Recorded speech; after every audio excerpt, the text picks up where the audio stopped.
Hey, this is Dan from Bible, Prophecy, and Truth, and this is part 11 of the series on understanding Revelation and the timeline of events. And we're going to talk about Revelation chapter 11 today, and there's really a lot to talk about in this chapter. If you remember from previous chapters, we had the first six trumpets, and then in Revelation 10, we see there's going to be delay no more, and we have a couple of visions there. And then in Revelation 11, we have the same thing. We have a couple other visions that John was shown that happen. And what we'll see is it's not before the seventh trumpet. It's stuff that's happening during the trumpets and leading up to that last day at the last trumpet. So we'll see that, and then also when we study the next three chapters after this, Revelation 12, 13, and 14, and 14, 15, and 16 are the wrath of God. Show us that happening. Revelation 12 and 13 talk about some of the other things that are happening during this same time period, this same 3.5 year period of time. So we're going to look at all of that, and we're going to study the visions that John sees and actually look at all the kind of start putting together all the timing of the events and the timing of those last days in this video. Now, in Revelation 1 or 11 verse 1, we see that John is given a reed to measure the temple. And there was given me a reed like unto a rod, and the angel stood, saying, Rise, and measure the temple of God, and the altar, and them that worship therein. But the court which is without the temple leave out, and measure it not, for it is given unto the Gentiles, and the holy city shall they tread under foot 42 months. So this first couple of verses is where a lot of people teach that this is showing that there's going to be a third temple in the last days. The third temple will be rebuilt and will exist, and there's actually other scriptures that also corroborate that we will actually see the third temple in the last days. Jesus in Matthew 24 said, When you therefore see the abomination of desolation spoken of by Daniel the prophet stand in the holy place. So when he says stand in the holy place, that indicates that there's going to be a temple, just like we see in Revelation 11, where John is told to measure the temple. And then the abomination of desolation spoken of by Daniel the prophet, we see what it is in 2 Thessalonians 2:4, where it's talking about the man of sin, the Antichrist, says, who opposeth and exalteth himself above all that is called God, or that is worshipped, so that he as God sitteth in the temple of God, showing himself that he is God. That's the abomination of desolation. That's what that event is. So when we put these three scriptures together, Revelation 11, 1 and 2, and then Matthew 24 and 2 Thessalonians 2, we can see that all three of those passages show us that there will be a temple in existence at the time of the Antichrist. So we can be fairly certain that that's a fact, that it is going to happen, because the Bible shows us that. So then, where it says that the outer court is given unto the Gentiles for 42 months, the outer court is the area outside the temple. In the first and second temples, you had the Holy of Holies, which was the place where only the high priest could go. And then you had the inner court, which was the temple itself outside of the Holy of Holies. And then the outer court is the area outside of the temple proper. And so the reason it's the outer court and the reason it's given to the Gentiles for 42 months is because the outer court has the Muslim mosque on it right now. The Temple Mount currently has a mosque sitting on one side of it. So when it talks about the Gentiles being trodden down by the Gentiles for 42 months, it's talking about those Muslims that are not Jews, right? Anyone that's not a Jew is a Gentile. So the Muslims being on the outside in the outer court are the Gentiles it's speaking of. And it's really interesting when we see a lot of people say that the Muslim mosque has to be torn down in order to rebuild the temple. But if you've ever been to the Temple Mount, you know that there's a little thing called the Dome of the Spirits on the side of the Temple Mount. And it's this little dome, this little gazebo here is where, and they figure, some people think that that's where the original Holy of Holies stood for the second temple when it existed. And whether or not that's true, we don't know, but that's where they think that the original temple stood. And if you look at the Temple Mount, you can see this object where I've got the red highlight there. That's where that Dome of the Spirits is. This object is sitting on the Temple Mount adjacent to the Muslim mosque that you can see there.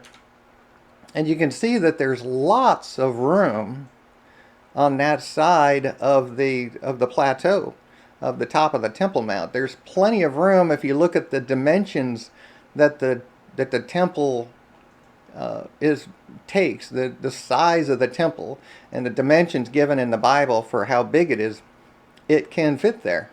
So there's plenty of room for the temple to exist alongside of the mosque. It doesn't need to be torn down.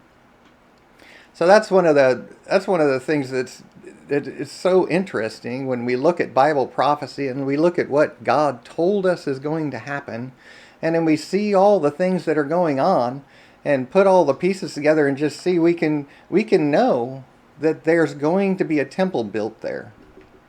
And I've done some serious research on that, and the Temple Institute in Israel, along with the Sanhedrin and other organizations, are actually working on building the temple, trying to get permission to do so. And they have all the blueprints. They actually have all the utensils, all of the priest's clothing, everything ready to go. And I actually have a picture of myself standing next to the cornerstone that they plan on placing in to build the temple. And it's just like the first temple was built off-site. When Solomon built the first temple, there was not a sound of a hammer or chisel on the Temple Mount itself. They carved all the rocks and formed all of it and brought the pieces in and put it together on the Temple Mount.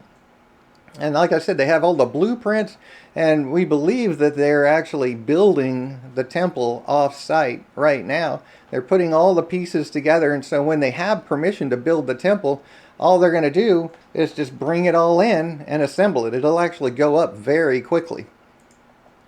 So John's given this rod to measure the temple, and he's told to leave out the outer court because the Gentiles will tread there. The Muslim mosque is on the outer court. And then so when we look at this passage along with Daniel 9:27, 11:31, Joel 1:13, and 2 Thessalonians 2:4 that we just read, where it talks about, if you look at those passages, it's talking about the sacrifice being taken away by the Antichrist, which it says that he will cause the sacrifice and oblation to cease and will place the abomination and make it desolate. And that's him sitting in the temple of God, showing himself that he is God, as Paul shows us. So we see that is what the abomination of desolation is. And he's going to take away the daily sacrifice. So that also corroborates that there's going to be sacrifices happening when the Antichrist takes over and claims to be God. He's going to stop the sacrifice that's currently happening in the temple by the Jews, because that's the biggest thing that the Jews are clamoring to do right now, is to get their temple rebuilt and have an altar where they can start resuming animal sacrifices. That's their big goal. That's what the Jews really want to do right now.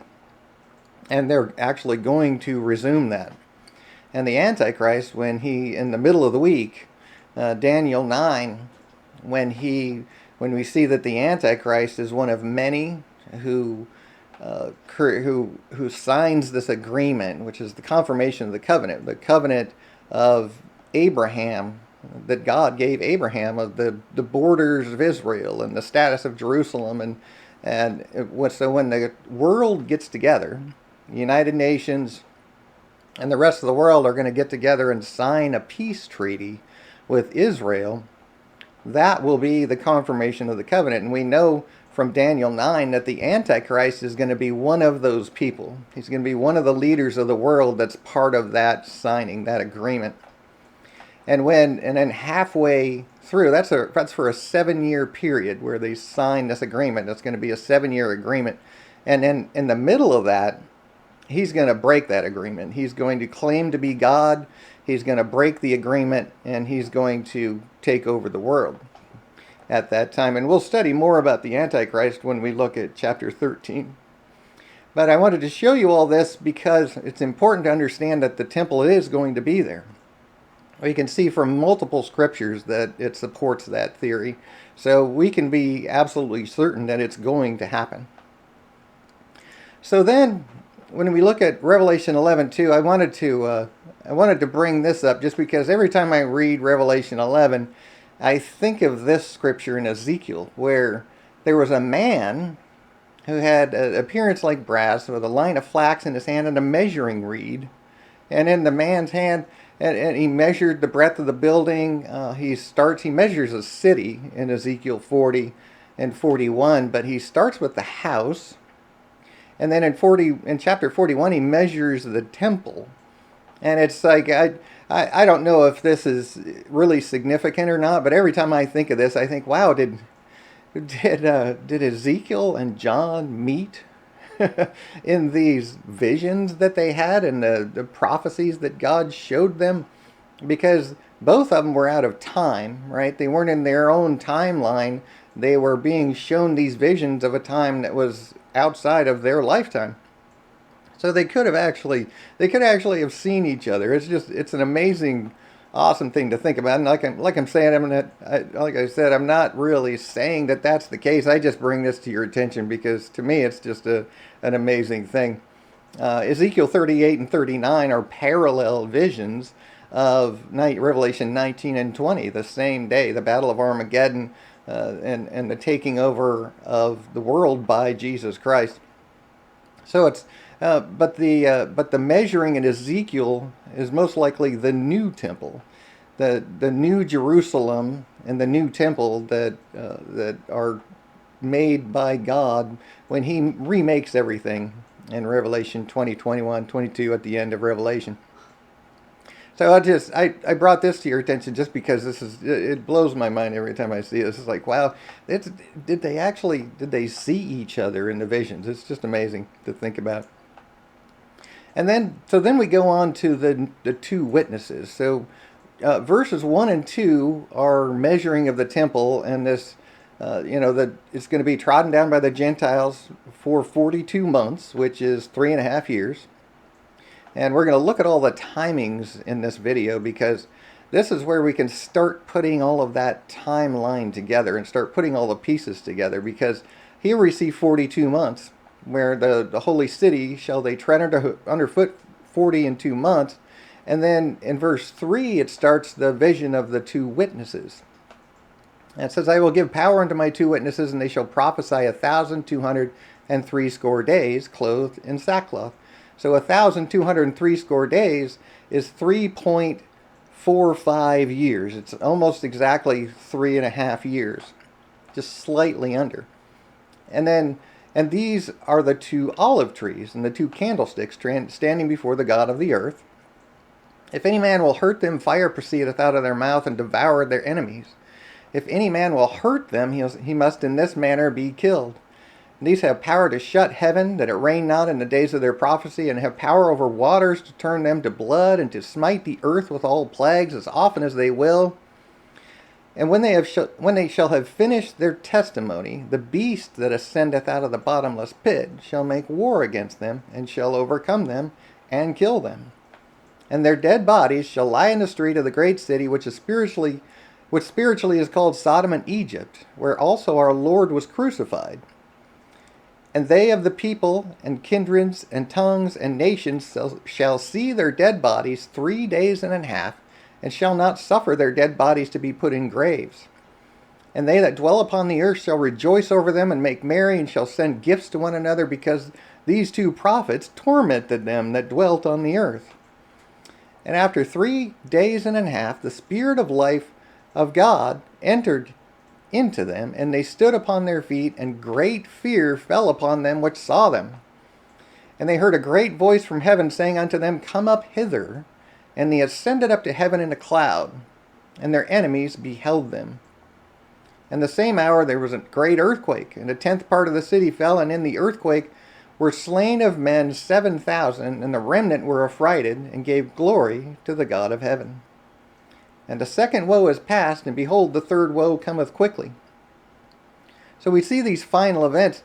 It's the same events that we see, like the great earthquake, and the sixth seal, seventh trumpet, seventh vial, Matthew 24, Ezekiel 38. And it gives us, and the second woe is past, and behold, the third woe cometh quickly. It doesn't mean that these things happen in between the second woe and the third woe, but it's during the time of the trumpets, definitely. And it could come between the second woe and the third woe, because the second woe, remember, is the sixth trumpet, which is will be World War III, this war that kills 2 billion people. And it's very likely that the sixth trumpet is going to be used as the stepping stone that the Antichrist uses to take over the world. He comes by peace, shall destroy many, is what it tells us in Daniel.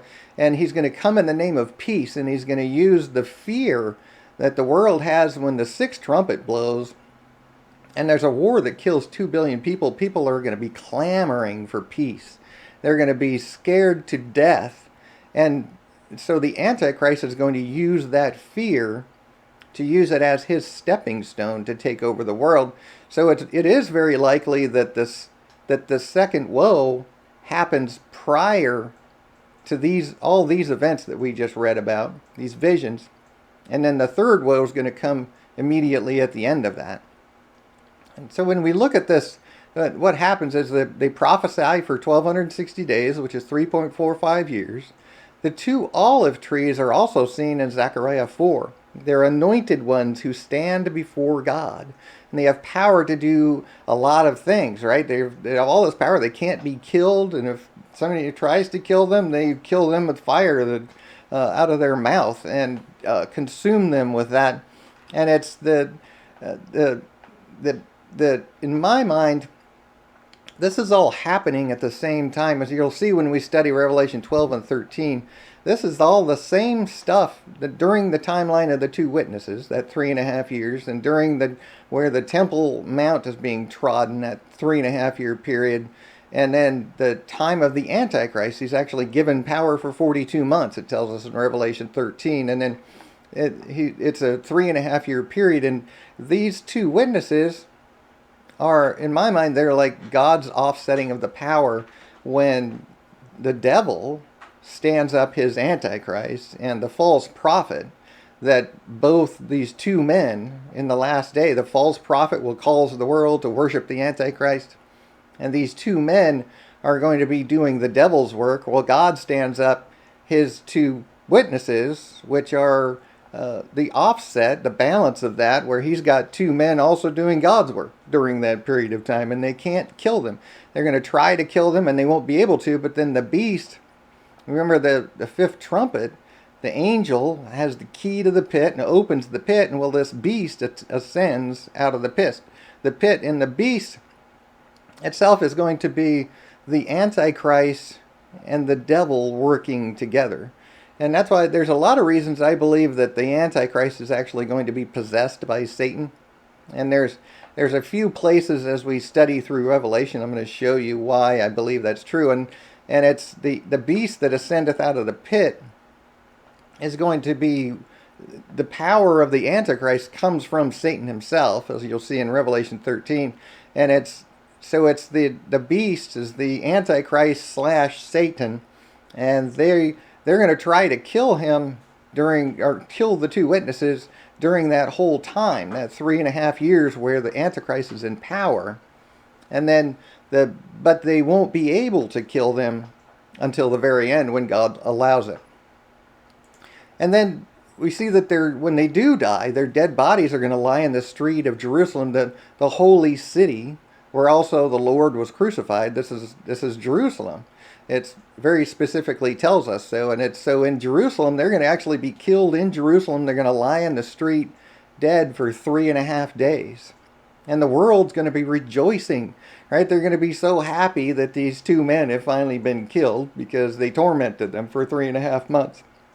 And then at the end of the 3.5 days, God raises them back to life. So it's like, I can imagine, they're going to be webcams, and you'll probably be able to go to a website. It'll be on CNN, it'll be on the news, and you'll be able to go to a website and see these bodies actually lying in the street, and everybody's afraid to touch them, right? So they just leave them laying there. And you'll probably be able to go and view it on the internet and see a webcam of their dead bodies, and people are going to be rejoicing over that. But then when they come back to life, the whole world's going to see these dead bodies that have been lying there for 3.5 days suddenly stand up. It's going to be just amazing to see that.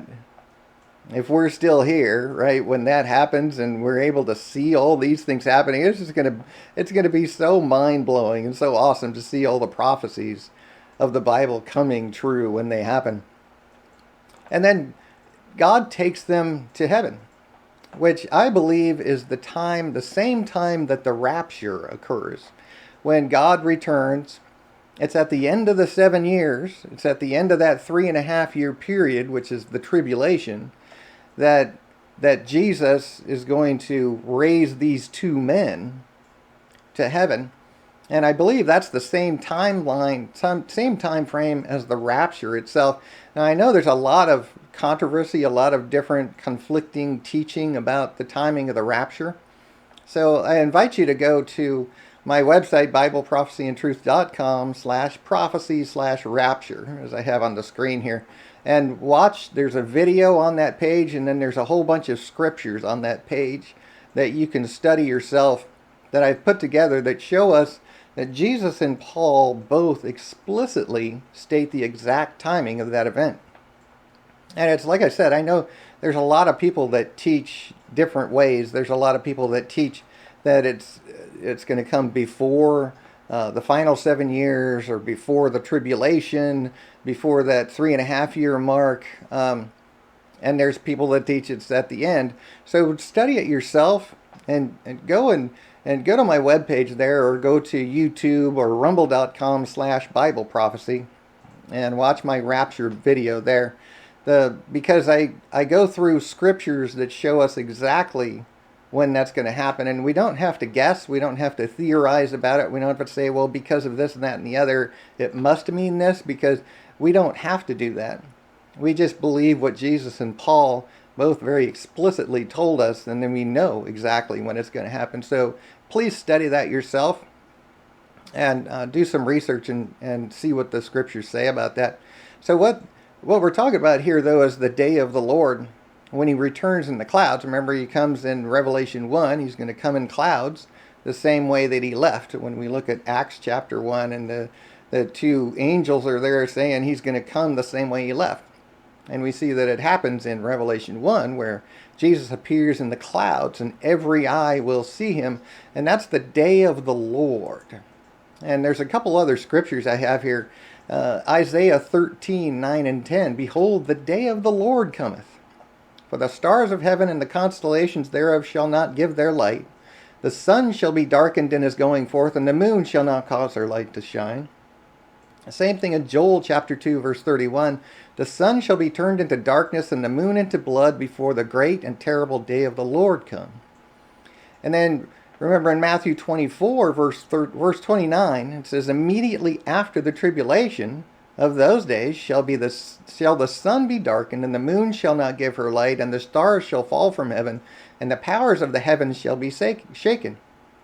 So we can see that the day of the Lord, defined in these three scriptures, comes immediately after the tribulation. which is what Jesus tells us. And it's the same thing that we see. Remember the chart I showed you, the sixth seal, seventh trumpet, seventh vial, Matthew 24, Ezekiel 38. They're all referring to this same point in time. And that's when I say see chapter 10, I'm talking about the book of the study of Revelation and the timeline events, which is chapter 10 on my website. So we can see that the day of the Lord is what Jesus defined when he said immediately after the tribulation is when he's going to return in the clouds with power and glory, and the sun's going to be dark and the moon won't give her light. That's the day of the Lord. So the timing of the tribulation is really important to understand when we talk about all the timing of events and what's going on. And we see that the tribulation in Matthew 24, Mark 13, Luke 21 are also the same as this time of trouble in Daniel 12. It's the same event, it's the same thing that's being referred to in both of those places. And it's the tribulation that Jesus said, when you see the abomination of desolation stand in the holy place, then shall be great tribulation. He says very explicitly that's when the tribulation begins. So when the Antichrist sits in the temple of God claiming to be God, that's going to start the tribulation as defined by Jesus. And we have to remember that the tribulation is not the wrath of God. Most people teach that the tribulation is a 7-year period of the wrath of God and all this calamity, and Armageddon's going to take place and the world is going to be rocked and rolled and horrible things. But we have to, when we study Revelation, as we're seeing, as we get through these prophecies and studying the different visions that John was shown, that the tribulation is not the whole book of Revelation.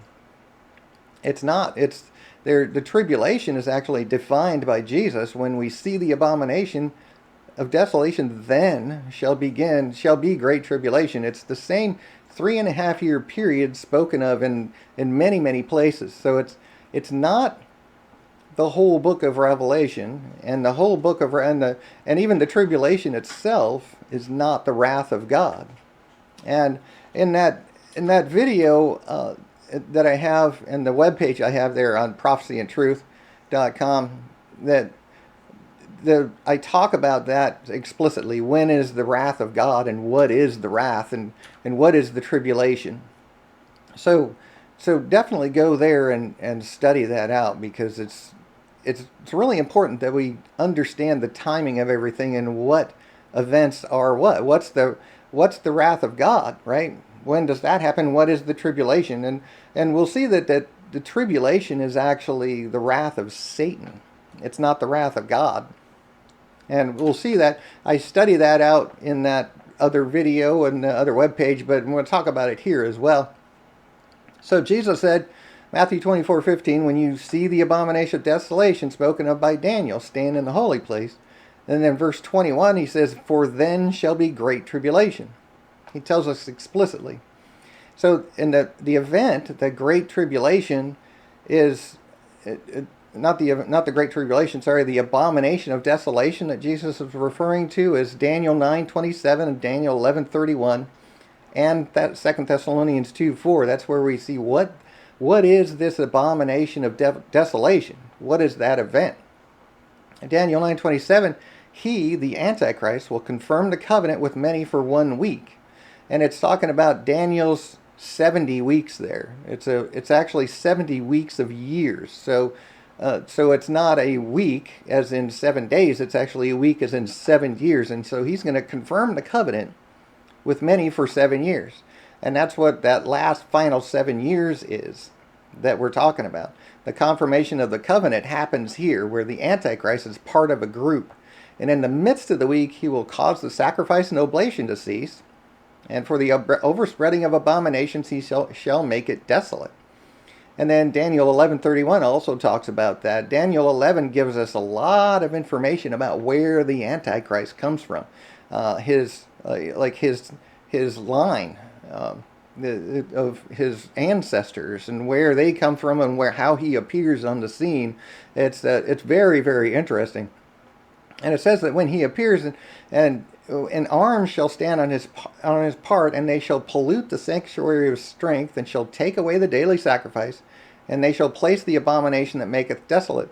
He's going to use his military might that he gains, and we're going to talk a lot more about that when we look at Revelation chapter 13 and where he gets all that power from, his political and military power, and he's going to take over the world politically, economically, and religiously.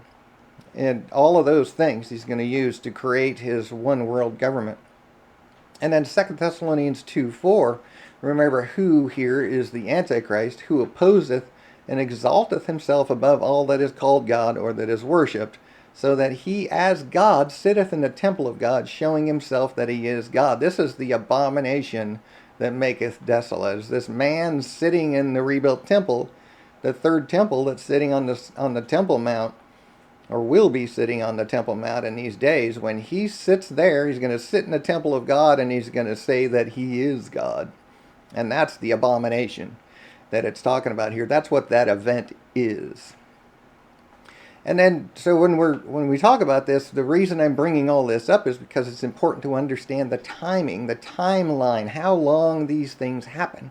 So we see in Daniel 9:12, Daniel 9:27, 12:7, 11, and 12, that we have timelines specifically defined for us, and in Daniel 12:11 he says, from the desolation, from that event to the end will be 1290 days, which is 3.53 years, that 3.5 year period, which is the same thing in Daniel 9:27 that we just read. It's in the midst of the week, so it's this 7-year period, and in the midst of that is the last half of that final 7 years is going to be the time of his reign. So in the midst of that week is when he'll break the covenant, and he'll be the abomination and sit in the temple, God claiming to be God. And then we also see in Daniel 12:7 that the Antichrist is going to scatter the power of the holy people, which is the saints. And remember, it's we talked about this in a previous video, where it's for a time, times, and half, which a time is 1 year, times is 2 years, and then half is half a year. So it's referring to 3.5 years in that scripture. And then Daniel, one thing we haven't talked about yet is Daniel 12:12, where it says, blessed is he that cometh to the 1335th day. And what this is this 45 days between the 1290th day and the 1335th day is when God is pouring out his wrath. And we're going to talk more about that, because it's like I said, it's really important that we understand these timelines. And so I'm introducing it to you now in this video, and we're going to talk in great depth about it. But study it for yourself and start getting your arms around it, and we're going to talk about it more as we go through these videos and talk about the timings and all the events that happen. But it's a good point here in Revelation 11 to start bringing all of these visions and timelines together and start comprehending where they all happen and the times that God gave us. Because God really gave us very explicit instructions and explicit information about what's going to happen. We don't have to wonder what's going to happen. We know exactly what's going to happen, and we can look for these events and watch for them. And when they happen, then we'll know that this is exactly what the Bible told us would happen. We're going to see it for what it is when they do happen. So then when we talk about the timing, we're talking about the timing of this 3.5 year period, right? This is the timing of the Antichrist and his power and how long he's going to reign, which we also see in Revelation 13. And then we have the timing here of the Gentiles will tread Jerusalem underfoot for 42 months, which is 3.5 years. The two witnesses are going to prophesy for that same 3.5 year period. Satan is cast to the earth in Revelation 12. Satan is cast to the earth having great wrath for a time, times, and half a time, which, as we've seen, is 3.5 years.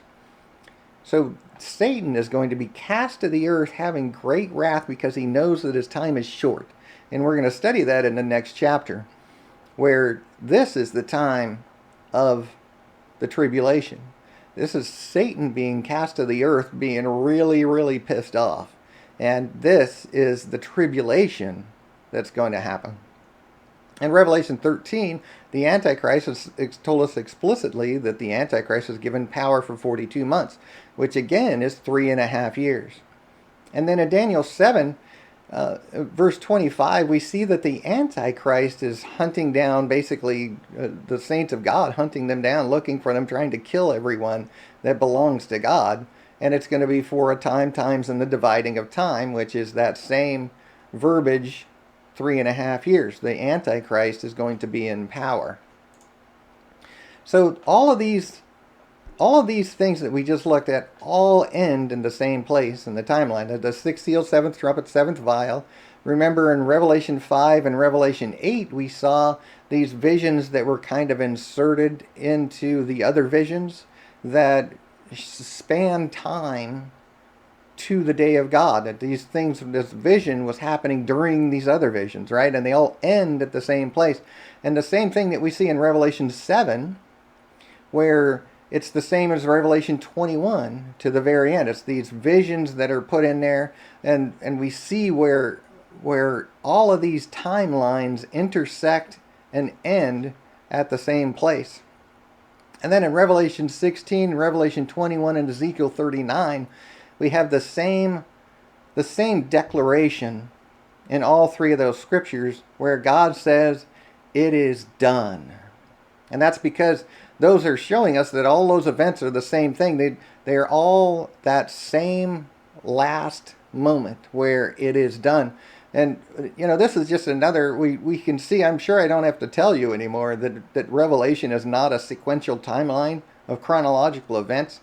We know absolutely 100% certainty that Revelation is not read that way, that we've got visions that were shown, many, many visions that all end at the same place at the day of the Lord. And then we also see similar events to the finish where the kingdom of God is come and the tribulation is over.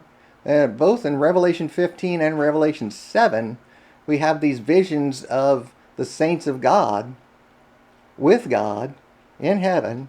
And that's the same group of people that we see in Revelation 7. We saw that in part 7 of the series. And then when we get to Revelation 15, we'll talk about it again, because we see that same group of people. It's one of the visions that we saw in Revelation 7, and we see again another vision in Revelation 15. It's that same group of people. It's the saints of God that came through tribulation, as it says very explicitly. These are they that came out of great tribulation. It said that explicitly in Revelation 7. And then again it's in Revelation 20. It's the same people that we see there. So all of these visions that John saw are all showing us the same things. And many of the visions are happening at the same time, but they all end at the same place. And the same thing is in the seventh trumpet, which we're going to read in just a minute. The kingdoms of this world are become the kingdoms of our Lord. That's the last event. Remember, the sixth seal, seventh trumpet, seventh vial, Matthew 24, Ezekiel 38. These are all showing us the same events that happen, the same event, period, singular, that happens, right? All of these scriptures are showing us that same event. And it's when Christ returns and puts down the governments of men and takes over the world. And I'm going to go through a list of scriptures now that show us all of the things that happen at the day of the Lord, the coming of Christ and that last event. So I want to make this point right now. I know that I go very fast in these videos, and I actually try to slow down. I try to talk slower and try to slow down. And I know that there's been a few people that have mentioned that it goes too fast, that it's hard to absorb. And that's why this video is going to be quite long, because I'm trying to... there's so much information that I feel like I'm not saying. And so it's like I do the videos and I try to keep them short enough where it doesn't go too long and people are daunted by how long the video is and bored to death or whatever. But if you want this information, that's why I'm doing this, is to give you the information so you can study it yourself. And I try to slow down, but there's like so much that remains unsaid if I don't say everything. And so it's like I have to try to get it all out. But I'm putting all these scriptures on the screen, and I really encourage you to stop the video and go and read these scriptures as I display them, and go to my website and look at the pages that I have there, and read the scriptures and study them yourselves, and get to know it and understand it in your own mind. Don't just take my word for it. But I'm going to show you a list of scriptures now that all show us the timing of the last event, the day of the Lord. And these are all scriptures that show that event. And in Revelation 11:6 and 16, we see that the coming of the Lord will be a very big and calamitous event. It's going to be this great noise, this as it says in Matthew 24, it'll be as the lightning flashes across the sky from the east to the west. It's going to be, nobody's going to miss it. It's going to be this great event where Jesus will appear in the sky and every eye will see him. And it's going to be the wrath of God, right? There's going to be a massive earthquake bigger than the earth, the world, has ever seen. And then in Daniel, chapter 2, chapter 7, chapter 8, chapters 11 and 12, that the last world-dominating power is the iron mingled with clay, that fifth section of the statue, and it's going to be in power when Jesus returns. The four kings that will be on the earth when Jesus returns in Daniel 7. It tells us these things explicitly.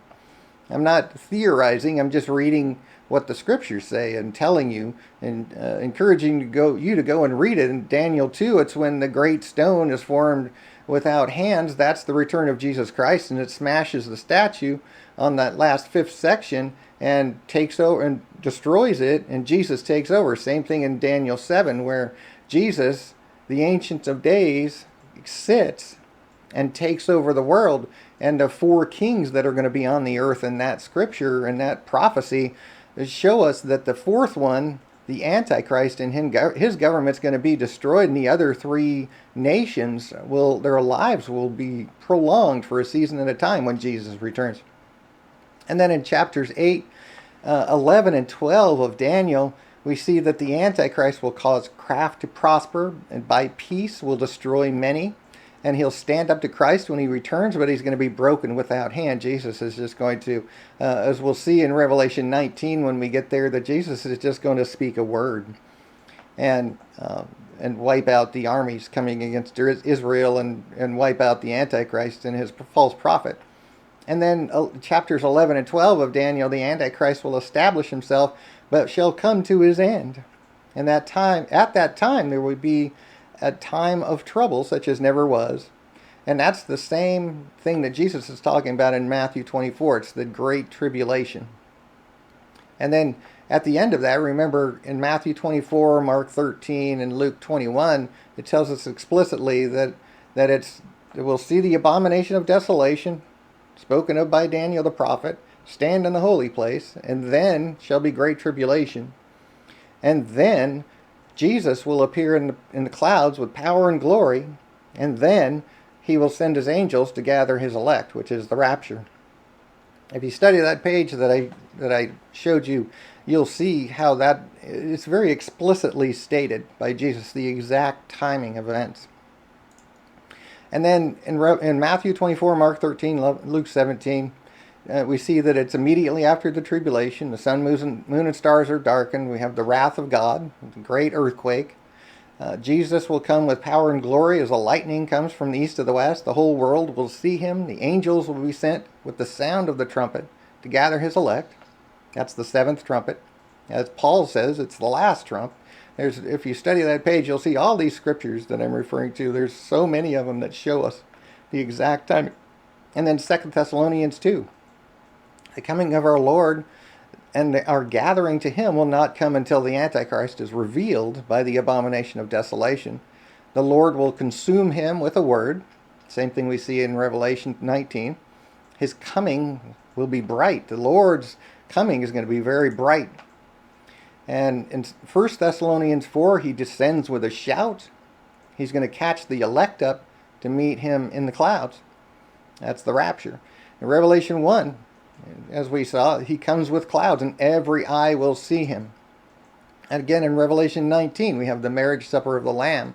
The battle of Armageddon happens then.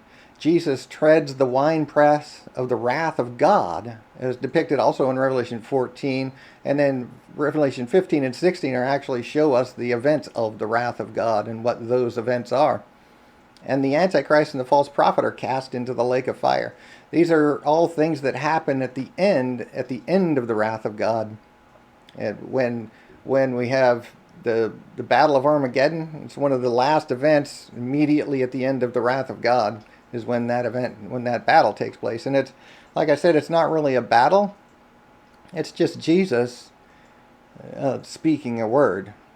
It's not really a battle. And then 1 Thessalonians and Luke 17, the Lord will come as a thief in the night, but only to those in darkness. We talked about that before, where if you read the rest of that passage in 1 Thessalonians, it says that ye brethren are not in darkness, that day should overtake you as a thief. That the Lord only comes as a thief in the night to those that don't know him, that don't love him, and are in darkness. They will say, peace and safety, and then sudden destruction will come upon them, which, when the two witnesses are killed and they're all reveling and celebrating and saying it as the call of the new world order, peace and safety. The Antichrist comes in the name of peace.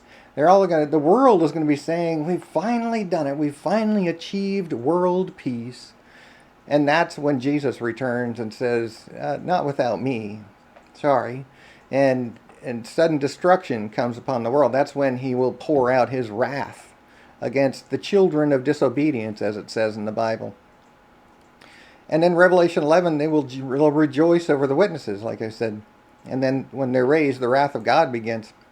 And in Zechariah 14, we see the same thing. The Mount of Olives will cleave in half at this final earthquake. The earthquake that's bigger than the world has ever seen or ever will see is this event in Zechariah 14 when the Mount of Olives cleaves in half. Jesus will appear in the air, in the clouds, take those that belong to him out of the world, and then pour out his wrath on the world.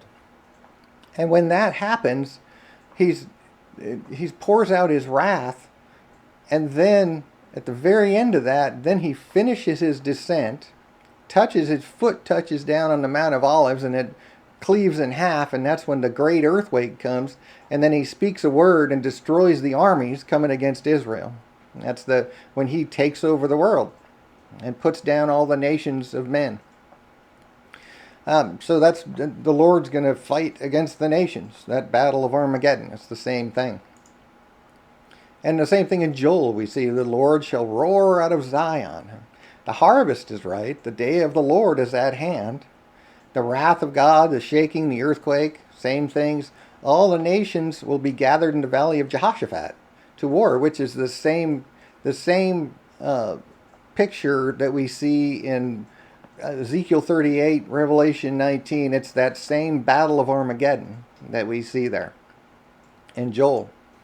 And then Ezekiel 38:39, the Lord will bring the nations against Israel as a cloud to cover the land, which is that battle of Armageddon. It's the day of the Lord. There's the wrath of God, the great shaking or earthquake. All these same events we see, it's the day of the Lord when these things happen. So all of these scriptures tell us the same things. When the Lord returns, it's going to be as the lightning flashes across the sky. It's going to be with the shout, the sound of the trumpet with power and glory. Every eye is going to see him, and it's going to be a surprise to the world as the Antichrist is ruling, and they're claiming that they've already achieved world peace through the Antichrist, and that's when the Lord comes. And all the saints will be gathered to him in the air in the clouds before he pours out his wrath. And then he'll descend on the nations gathered against Israel, wipe them out, destroy the Antichrist. When he touches down on the Mount of Olives, there'll be an earthquake bigger than the world has ever seen, and he'll set up the kingdom of God. He's going to set up his kingdom, put down the leading nations, destroy Islam, the fourth beast of Daniel 7, the last ruling one world government that the Antichrist is using to rule the world, which is that iron mingled with clay of Daniel 2, the final fifth section of that statue. All the prophecies, the pictures that God painted for us, they all just come together like a puzzle. when you look at all of the different pictures and symbols that he used to show us the events of the last day, they all just fit together so perfectly when we understand everything and understand the timing, understand what all of these things mean. They all just fit together like a hand in a glove. It's so perfect the way God did it. And then this might be a little too complex for some people. This shows us the timings and how Daniel 11 and 12 show the Antichrist reign. There's going to be 1290 days, or time, and half a time, and from the abomination to the end of the things. And then, times and a half till all things will be finished. There's going to be a time of trouble, Daniel 12:1, the great tribulation. The people that know God will be strong, Daniel 11. Some of those will fall, Daniel 11, but the wise will understand, while the wicked will not understand. Because Daniel 11 and 12 are really, remember, the chapter and verse numbers don't mean anything. They're all just a letter. They're all just a document that's written. They didn't have any of that stuff. Daniel 11 and 12 are just all the same thought. It's the same discussion that Daniel's having when he writes that. And it's so the wise will understand, but the wicked will not. And then blessed is he who waits until the 1335th day. Remember that last 45 days, and we've been given several time frames, right? Time, times, and half a time. 42 months, 1260 days, 1290 days, and they're all that same 3.5 year period. And then this blessed is he who waits until the 1335th day. That's the between 1260 days, it's 75 days, and 1290 days, it's 45 days. So that's the timing of the wrath of God. That's when God pours out his wrath on the world. And then in Revelation 12, we see that the devil is cast to the earth having great wrath because he knows that his time is short. And it's going to be for 3.5 years. It's that same time of trouble as when Satan is cast to the earth. And like I said, I believe that he possesses the Antichrist. It's the power of Satan that gives the Antichrist power, as we see in Revelation 13, and we'll talk more when we get there. But this is the time of trouble that will last 3.5 years. This is the great tribulation. It's the time of the wrath of Satan. Because he's cast to the earth, he'll no longer have access to heaven, to God. He's confined to the earth, and he knows that his time is very short, that it's almost all over, and he's really, really, really angry. He's really mad. And that's the wrath of Satan. That's during that time. This 3.5 years of great tribulation will be for the saints of God, not for the world. The world's going to see their Antichrist fighting wars and taking over the world and claiming peace. And at the end of that, they're going to say, well, we've done it. Peace and safety, and through their Antichrist. But God, we have to acknowledge the Creator. And we have to acknowledge God. And if we try to just shove him out of everything and raise up a man ourselves to try to bring peace without God, what are we trying to do, right? I mean, God is God. He's the Creator. And we need to acknowledge that and love him for loving us, for making us in the first place, right? And so God says, no, you haven't done it. And he destroys the wicked, the Antichrist and everyone who follows him. And he's going to destroy them after he takes those that love him out. And then that's when the next 1,000-year reign begins, which we'll talk about in Revelation 20. And then what happens then? But then Matthew 24 shows us when we see the abomination, there's going to be great tribulation. Then immediately after the tribulation, we'll see the sixth seal, seventh trumpet, seventh vial, and we won't see the seventh vial yet. We'll see the sixth seal, seventh trumpet, beginning to blow. Remember in Revelation 10, it said when the seventh angel begins to sound, the mystery of God will be finished, because when the seventh trumpet starts blowing, it's going to be an era, a period of time. And the saints of God will be taken up to meet Christ in the air and taken out of the world. Every eye will see Jesus. The mystery of God will be finished. And then he'll pour out his wrath. And then at the end of his wrath, it's a seventh vial. And that's where we have the sixth seal, seventh vial, seventh trumpet. They're all that same event at the very end, when it's all over. And remember, the saints will not be here for the pouring of the vials. The saints of God are not going to be subject to the wrath of God. It tells us in 1 Thessalonians 1:10, Romans 5:9, that we will not suffer the wrath of God, but the wrath of God will be to destroy them which destroy the earth. In Revelation 11:18, when we read the seventh trumpet, we see that that's why the wrath of God is poured out. It's to destroy them which destroy the earth. It also says in Thessalonians that it's the children of disobedience that God is pouring out his wrath on. And then we'll see that Revelation 15 and 16, the seven vials, are actually the wrath of God. That's what they are. And it describes them there. So then we get and I went through all of those timings because it's really important to understand all that, to get your arms around that. And like I said, go and study those scriptures. Read them yourself. Study them all and really get it in your head and see what I'm talking about. Because I know I go way too fast in these videos to really be absorbed by it's just way too much information. But take the time to study it. And that's why I'm doing these, is to give you those scriptures to go study yourselves. And then the seventh trumpet begins in Revelation 11:15. And the seventh angel sounded, and there were great voices in heaven saying, the kingdoms of this world are become the kingdoms of our Lord and of his Christ, and he shall reign forever and ever. Remember, that's the day of the Lord. That's when he comes and takes over and takes over the world and puts down the governments of men. It's that last final event. And the 24 elders which sat before God on their seats fell upon their faces and worshipped God, saying, we give thee thanks, O Lord God Almighty, which art and wast, and art to come, because thou hast taken to thee thy great power, and hast reigned. And the nations were angry, and thy wrath is come, and the time of the dead, that they should be judged, and that thou shouldest give reward unto thy servants, the prophets, and to the saints, and to them that fear thy name, small and great, and should destroy them which destroy the earth. And the temple of God was opened in heaven, and there was seen in his temple the ark of his testament.